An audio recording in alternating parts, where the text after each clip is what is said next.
This is the History of Algeria podcast. Each week on Mondays, we'll be updating new information about the history of Algeria. This is an Eat to My Own Beat podcast. Imagine winning every battle but still losing the war. In 280 BC, one of history's greatest generals learned that victory could be more dangerous than defeat.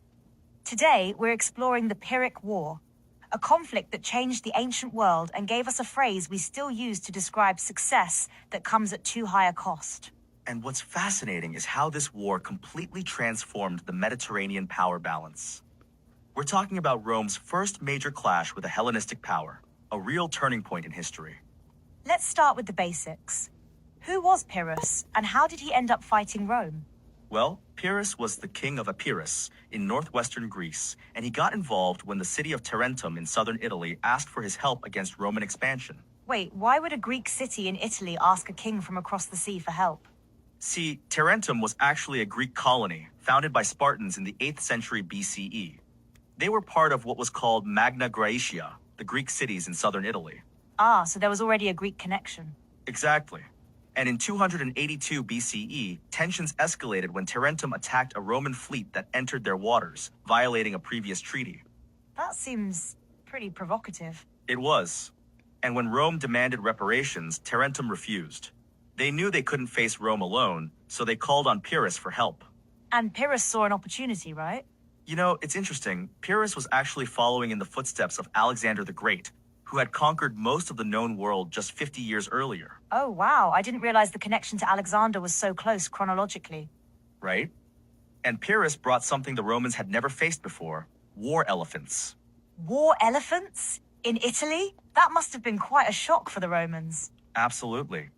And they proved decisive in the first major battle at Heraclea in 280 BCE, where Pyrrhus defeated the Roman consul Publius Valerius Laevinus. But I'm guessing there was a catch? There was.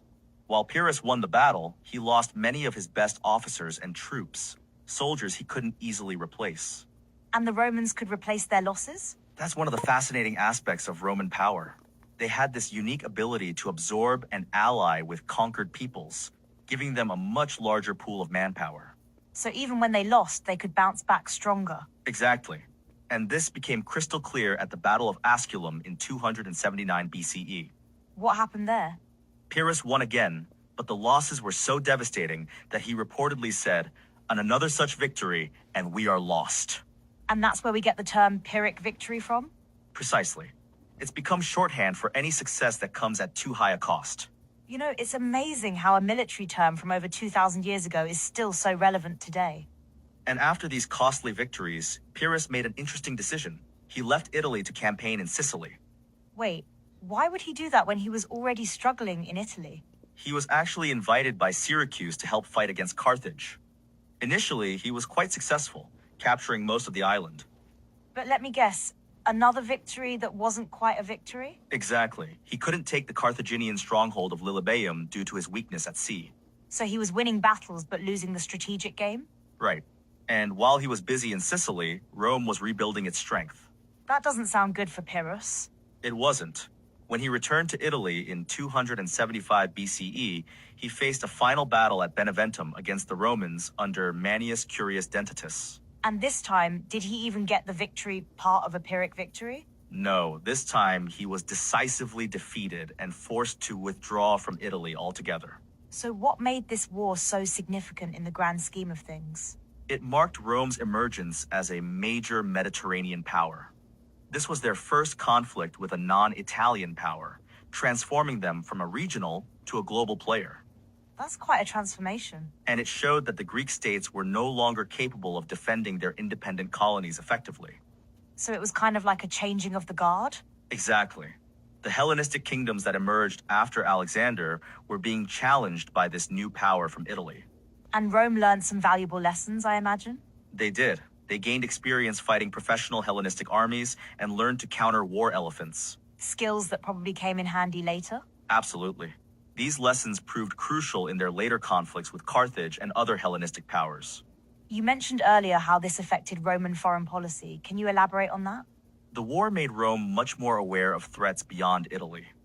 In fact, centuries later, Roman leaders would still invoke the memory of Pyrrhus to justify military action. Really? They were still talking about him that much later? Yes, in 200 BCE, almost 80 years later, a consul used the memory of Pyrrhus to convince Romans to go to war when they were initially reluctant.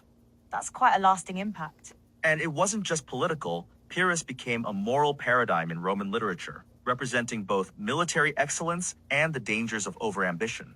A cautionary tale that victory isn't everything? Exactly. Sometimes the way you win matters more than winning itself. It's fascinating how this ancient conflict still resonates today. And it shows how military success alone doesn't guarantee political victory, something leaders still grapple with today. So, what's the big takeaway from the Pyrrhic War? I'd say it's that true power isn't just about winning battles, it's about having the resources and resilience to sustain those victories. And Rome had that in spades. Their system of alliances and ability to absorb losses proved more valuable than any single victory. It's like the tortoise and the hare, but with armies. That's actually a great analogy. Pyrrhus won the sprints, but Rome won the marathon. And changed the ancient world in the process. Absolutely. The Pyrrhic War marked the beginning of Rome's rise as a global superpower. Well, that brings us to the end of today's episode. Remember, next time you hear someone talk about a Pyrrhic victory, you'll know exactly where that came from. A king who won every battle but lost everything that mattered. And maybe think twice before bringing war elephants to Italy. Always good advice.